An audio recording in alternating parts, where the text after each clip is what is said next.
할렐루야, 좋은 아침입니다. 오늘도 하나님께서 우리에게 생명 주심에 대해서 감사하는 마음으로 이 하루를 살아내시고 또 한 해를 마무리하는 12월이니 하루하루 의미 있게, 보람 있게, 가치 있게 살아가시기를 주의 이름으로 간절히 소망합니다. 자, 계속적으로 이스라엘 백성들이 하나님의 말씀에 대해서 거역하는 길로 가고 있음을 오늘 본문도 보여주고 있습니다. 우리가 어제 생각해봤던 것처럼 하나님께서 이제 이 원망하는 이스라엘 백성들에게 어떠한 심판을 내리시는지를 말씀하셨죠. 이제 그 원망했던 그 말로 인해서 하루를 1년으로 계산해서 이제 40년간 광야에서 방황하게 되고 결국은 광야에서 죽을 것이다 라고 말씀을 하셨어요. 이에 대해서 이제 이스라엘 백성들이 어떻게 반응하는지 보십시오. 먼저 39절 말씀 보시면 이스라엘 모든 자손에게 알리니 백성이 크게 슬퍼합니다. 맨날 슬퍼해요. 맨날 울고 슬퍼하고 또 원망하고 또 슬퍼하고 계속 반복적인데요. 얼마나 비통하겠습니까? 가나안 땅에 들어가기 위해서 여기까지 지금 나왔는데 이제 가나안에 들어가지 못하고 죽게 될 것을 알게 되었으니 너무나 슬픈 거예요. 그런데 여기 슬픔에서 그치는 것이 아니라 이제 곧바로 그들의 만용이 시작됩니다. 보십시오. 40절입니다. 아침에 일찍 일어나 산 꼭대기로 올라가서 이르되 보소서 우리가 여기 있나이다. 우리가 여호와께서 허락하신 곳으로 올라가리니 우리가 범죄하였음이니이다 라고 말하고 있어요. 참 재밌죠. 자신들이 범죄했다라고 고백을 하고 있어요. 그런데 또 뭐라고 말합니까? 이제 우리가 가겠다라는 거예요. 아니 청개구리도 아니고 하나님께서 이미 들어갈 수 없다라고 이미 말씀하셨잖아요. 그런데 이제는 들어가겠대요. 가라고 할 때는 가지 않고 또 이제 못 간다라고 하니까 또 이제 가겠답니다. 언제나 지금 뭐가 우선적으로 드러나고 있어요? 하나님의 뜻에 대한 순종의 모습이 아니라 자기들의 생각, 자기들의 선택, 자기들의 결정이 더 강력하게 주장되고 있는 겁니다. 자, 이런 이스라엘 백성들에 대해서 모세가 이제 어떻게 하겠어요? 가만히 있을 수 없죠. 적극적으로 그들을 말리기 시작합니다. 41절 43절의 내용 보십시오. 어찌하여 이제 여호와의 명령을 범하느냐, 이 일이 형통하지 못할 것이다 라고 이야기해요. 왜 그렇습니까? 여호와께서 너희 중에 계시지 않기 때문에 너희가 대적 앞에서 패할 것이기 때문이다. 그러니까 하나님이 우리와 함께, 너희와 함께 하지 않기 때문에 너희가 분명 패배할 수밖에 없다.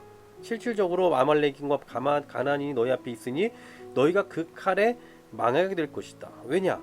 너희가 여호와를 배반하였으니 여호와께서 너희와 함께하지 아니하실 것이다. 자, 계속해서 여호와께서 너희와 함께하지 않는다, 함께 거하지 않는다라고 그렇게 말하면서 말리고 있는 거예요. 한마디로 말해서 지금 나갔다가 너희는 죽는다. 하나님이 함께하시지 않으니까 너희는 죽을 수밖에 없다. 그 얘기죠. 그럼에도 불구하고 어떻게 합니까? 44절 보시면 그들이 그래도 산꼭대기로 올라갔고요. 여호와의 언약궤와 모세는 진영을 떠나지 아니하였다. 자, 이게 딱 나뉘어져 있죠. 그럼에도 불구하고 그들은 산꼭대기에 올라갔고요. 그러나 여호와의 언약궤, 지금 뭐예요? 하나님으로 대변되는 그 여호와의 언약궤는 떠나지 않았다고. 그러니까 그대로 있다고요. 다시 말해서 총사령관은 그냥 그대로 머물러 있지만 총사령관을 제외한 나머지 사람들은 다 지금 전쟁 가겠다 이 얘기입니다. 아니 이 전쟁을 주관하고 이 전쟁을 이끌어갈 총사령관은 지금 움직이지 않고 있는데 자기들끼리 가서 뭐 하겠다는 겁니까? 얼마나 많은 사람들이 간다 한들 그것이 무슨 의미가 있겠냐고요. 의미가 없어요. 결국 결론적으로 보십시오. 45절 너무 간단하고 쉽게 이야기하고 있어요. 아말렉인과 산간지대에 거주하는 가나안인이 내려와 그들을 무찌르고 호르마까지 이르렀다. 그냥 끝났어요. 너무나도 짧게 그냥 결과만 보고하고 있죠. 모세가 말한 그대로 너희가 가면 죽는다, 너희만 가면 죽는다라고 했는데 정말 죽었어요. 아니 그동안 하나님께서 올라가라라고 하실 때에는 그렇게 원망하고 불평하고 안 가더니 이제 너희는 끝났다라고, 너희는 그만 가라, 이제 가지 마라라고 하니까 그제서야 또 회개를 하며, 그리고 회개를 하는 거에서 그치지 않고 또 반대로 행동을 하고 있는 거, 이게 도대체 무슨 일입니까? 다시 한번 40절 말씀 보십시오. 우리가 범죄하였음이니이다. 그래요. 자기들이 죄를 지었다는 걸 인정합니다. 다시 말하면 회개하고 있는 거예요. 그런데 회개를 하는 그들의 태도는 어떻습니까? 그냥 그 앞에서 엎드리고 하나님의 뜻을 구하면서 순종하겠다는 자세가 아니라 전혀 다른 짓을 하는 거예요. 전혀 다른 짓. 일찍 일어나 산꼭대기로 올라가요. 그리고 여기 있습니다. 아니 전에 부를 때는 안 오더니 이제야 자기들이 가고 싶은 때에 와서는 여기 있습니다. 이러고 있어요. 여러분 이거 회개 아닙니다. 여러분 참된 회개가 있었다면 어떻게 해야 되겠습니까? 그냥 순종하는 길로 가는 거예요. 이제 하나님 우리가 겸손히 하나님의 말씀 듣겠습니다. 다시 말씀해 주십시오. 제발 우리에게 말씀해 주십시오라는 그런 심정으로 있어야지, 이제 와서 자기들이 어떤 적극적인 행동을 한다고 해서 그래서 다시 하나님께 순종하는 백성이 되는 거 아니란 말입니다. 언제나 회개는 본질이 중요한 거예요. 지금 겉으로 볼 때에는 가나안 땅에 들어가려는 모습을 애써서 보이고 있지만 그 본질에는 뭐가 여전히 남아있겠습니까? 불신앙과 불순종으로 가득 차 있죠. 하나님의 말씀을 귀담아 듣지 않는 거예요. 지금까지도 그랬지만 여기서도 여전히 그런 거예요. 하나님의 말씀을 귀담아 듣지 않는 세대들의 형태. 이것을 보면서 오늘을 살아가는 우리들의 삶은 어떤지를 좀 점검하고 돌이켜보는 은혜가 있었으면 좋겠습니다. 오늘 이 일에 대해서 신명기에서 다시 반추해서 이렇게 이야기하고 있는 내용을 보면 너희가 듣지 않고 여호와의 명령을 거역하고 거리낌이 없이 올라갔다 이렇게 표현을 하고 있어요.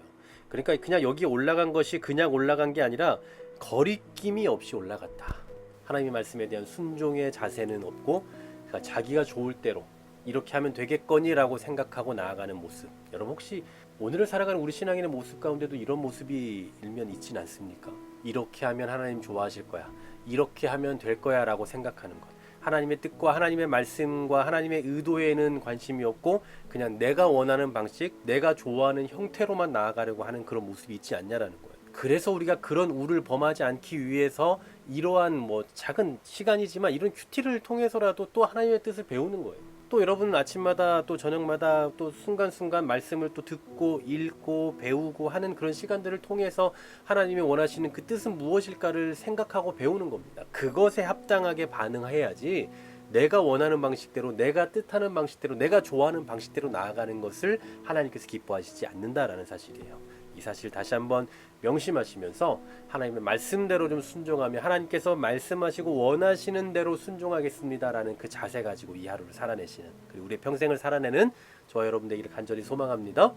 하나님 감사합니다. 오늘도 하나님의 말씀대로 살게 하셨고 하나님의 말씀대로 살아갈 힘을 우리에게 주셨음을 믿습니다. 하나님 우리가 원하는 방식 우리가 바라고 기뻐하는 방식대로가 아니라 하나님께서 뜻하시고 하나님께서 바라시는 그 방식을 따라 살아가고 하나님의 말씀을 따라 순종하겠다라는 그런 삶의 형태를 가지고 나아가는 우리 모두가 될 수 있도록 인도하여 주시옵소서. 예수 그리스도의 이름으로 기도하옵나이다.